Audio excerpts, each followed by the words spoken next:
Hello everyone, and welcome back to another cold winter video here in the mountains. In a world that pushes us, where our days are punctuated by notification pings and the hum of traffic bleeding through apartment windows, Isabel Paige arrived like a deep exhale. Her videos don't just show a lifestyle, they offer a feeling. Mist curling over evergreen trees, coffee beans ground by hand. Dough rises slowly on a wooden counter as sunlight spills across the room. Her tiny house in Washington state feels less like a home and more like a sanctuary suspended outside of time.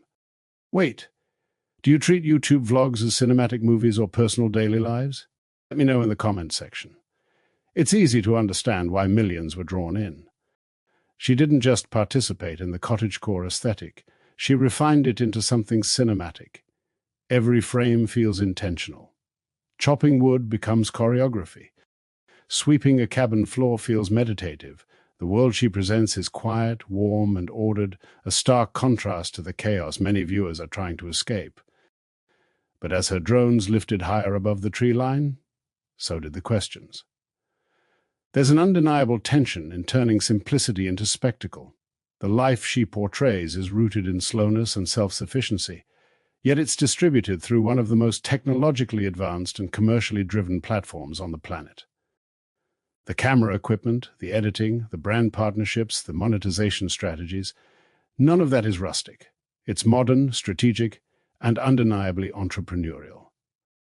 That doesn't automatically make it disingenuous, it simply complicates the story. Living in a tiny house in the mountains requires resources. So does having the time to bake sourdough at noon on a weekday. Digital income makes that possible. In many ways, her rural life is sustained by the very online ecosystem it seems to gently critique.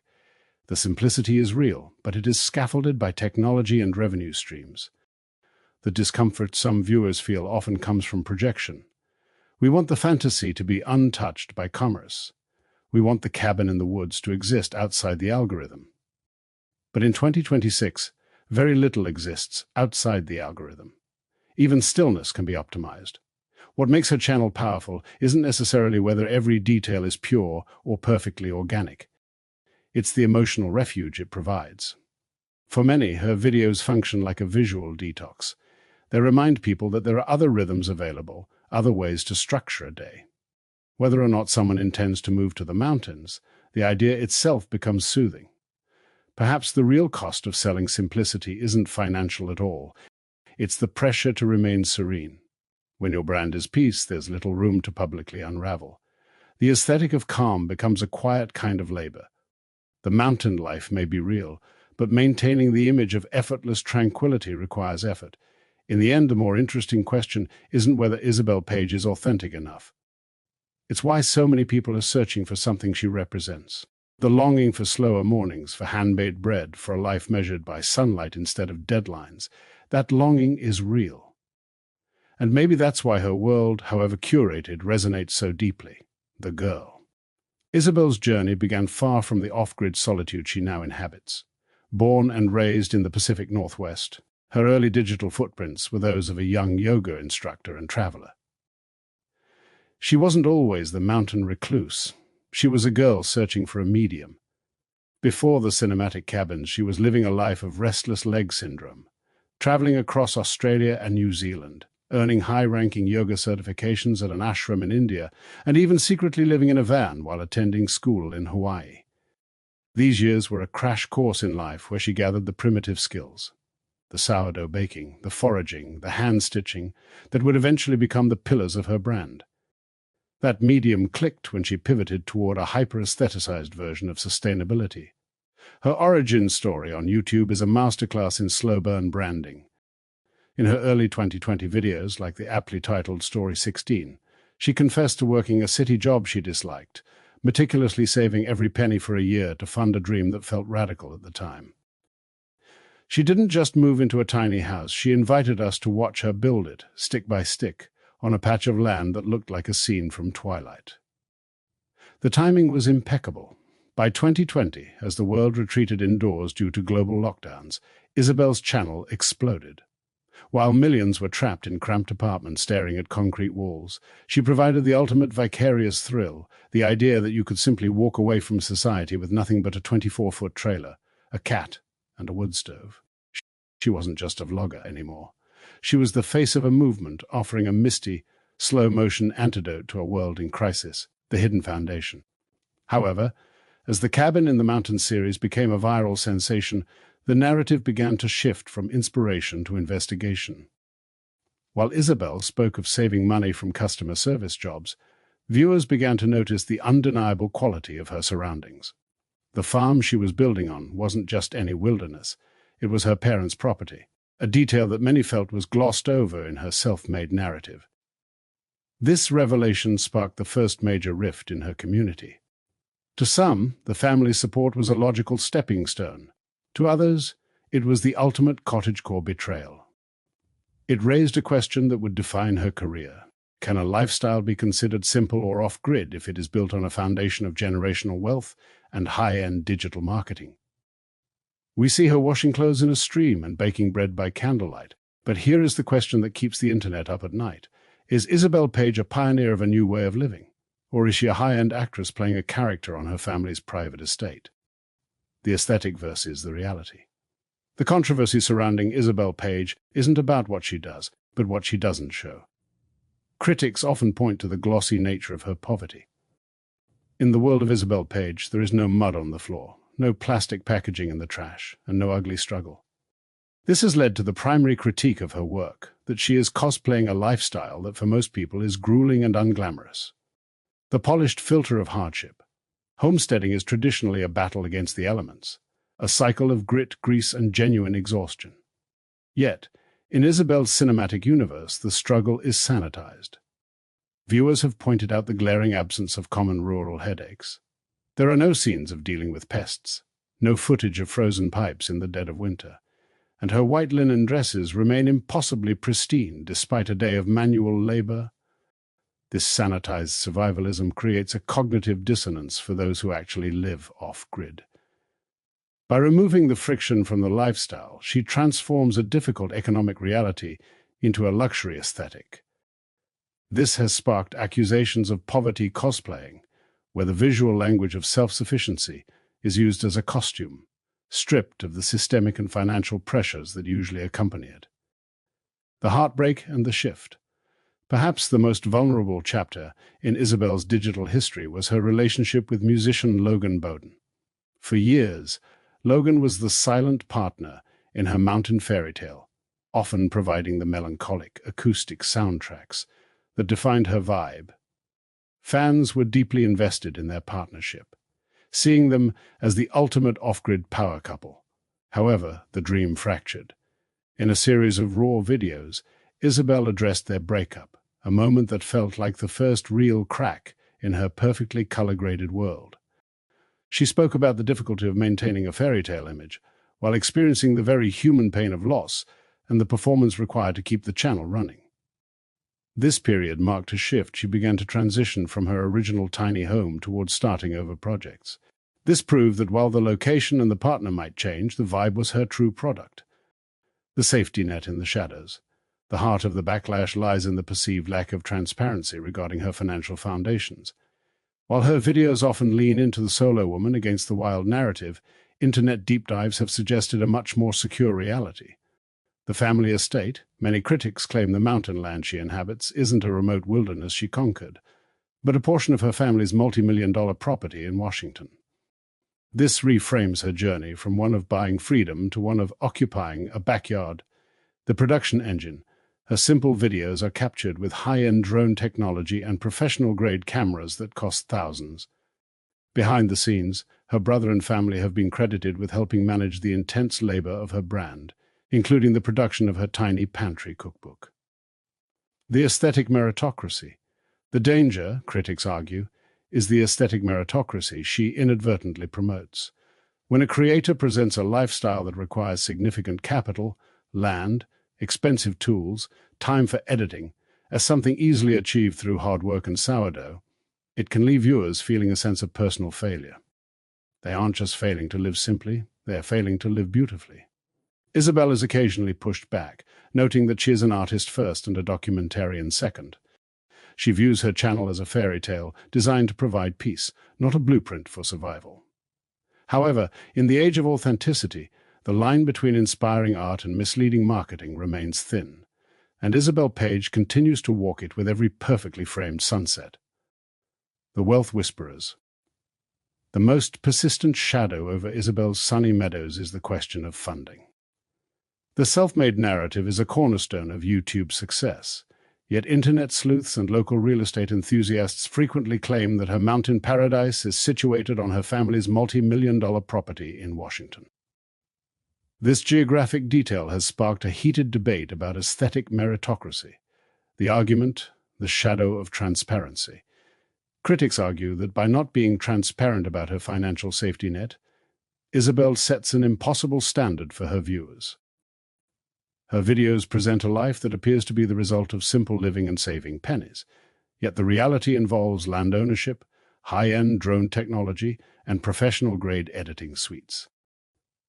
This lack of disclosure can lead viewers to feel a sense of personal failure, as if they are simply not hard-working or creative enough to achieve a similar peace. In this view, she isn't just selling a lifestyle, she's selling a fantasy that requires a high entry fee, one that many of her fans could never afford, no matter how many sourdough starters they cultivate. The defense: artistry over autobiography. On the other side of the fence, her supporters argue that the obsession with her bank account misses the point of her work. To them, Isabel is an artist, and her surroundings are merely her canvas. She spends hundreds of hours color grading, composing shots and sound mixing to create a world that rivals indie cinema. Her fans see her as a filmmaker whose medium happens to be her life, not a how-to guru providing a manual for the masses. In their eyes, demanding she show the ugly parts of her life is like demanding a painter show the receipts for their brushes. It's an irrelevant distraction from the beauty of the final piece. The middle ground of the Gilded Forest. This tension around Isabel Paige isn't just about one creator. It reflects something broader about how we consume media in 2026. We live in a moment defined by contradiction. We crave hyper-aesthetic escapism, slow-motion sunlight, perfectly framed rituals, live stripped of visible friction, while simultaneously demanding radical transparency from the people who provide it. We want beauty, but we also want receipts. Isabel happens to stand precisely at that intersection. To some, she represents a blueprint for modern sustainability. Proof that a life structured around nature, creativity, and intention can be financially viable in the digital age. To others, she reads as a high-level performer in a meticulously produced home film, someone who has mastered the art of selling atmosphere. Both interpretations can coexist because her work operates in that liminal space between documentation and design. The discomfort she provokes exposes a deeper cultural nerve. We long for the simple life, the cabin, the bread, the quiet mornings, but we are increasingly resentful of how inaccessible that simplicity feels. Land is expensive. Time is expensive. Freedom, especially the kind that allows you to film mist rolling over pine trees at 6 a.m., often requires capital or digital leverage. The dream is soothing, the economics behind it are sobering. And here's the paradox we rarely acknowledge: we participate in the very system we critique. We watch her to escape technology, yet it is the algorithm that delivers her to us. We question her income streams while contributing to them with every view, every share, every ad impression. Our skepticism doesn't cancel our consumption. If anything, it fuels engagement. In that sense, the story of Isabel Paige mirrors our own contradictions. We want to walk away from the noise, but we aren't ready to disconnect. We romanticize retreat, yet we refresh our feeds. We admire independence while remaining tethered to platforms. She has effectively reimagined the archetype of the mountain recluse for a generation that values pixels as much as pine needles. The hermit now carries a drone. The cabin has Wi-Fi. Silence is color-graded. Whether her life is a literal transcript of daily existence or a carefully sculpted narrative is almost secondary. What matters is the emotional transaction. Her videos create a cathedral of quiet in a culture addicted to volume. For a few minutes, viewers inhabit a world where time stretches, light softens, and the pressure recedes. Perhaps the authenticity people search for in Isabel Paige isn't forensic proof of hardship or financial disclosure.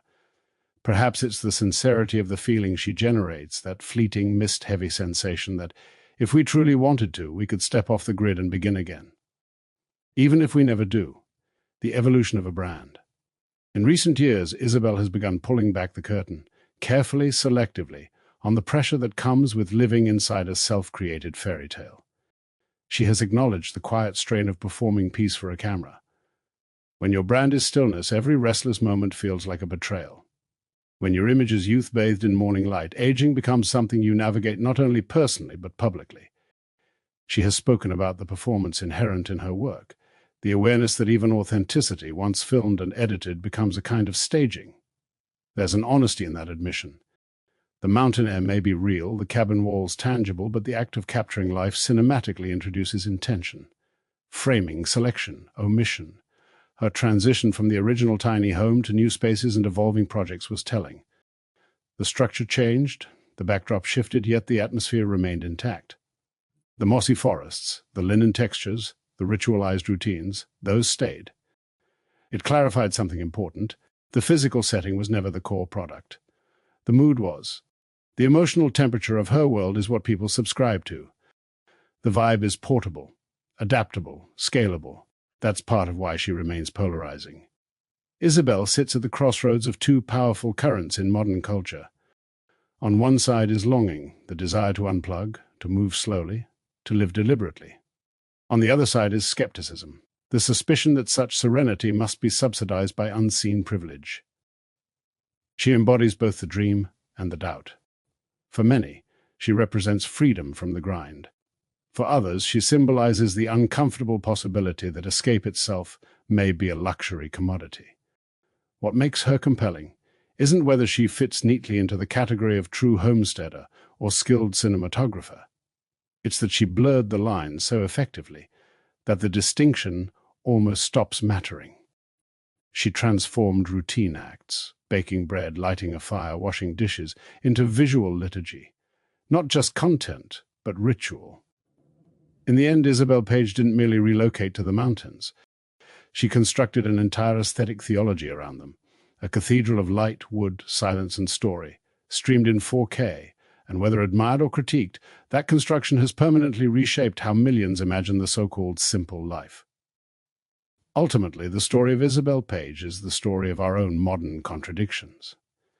We watch her to escape the very technology that allows her to reach us, critiquing her perceived wealth while contributing to it with every view and like. She has successfully rebranded the concept of the mountain recluse for a generation that values pixels as much as pine needles, proving that in the digital age, a vibe is more powerful than a reality.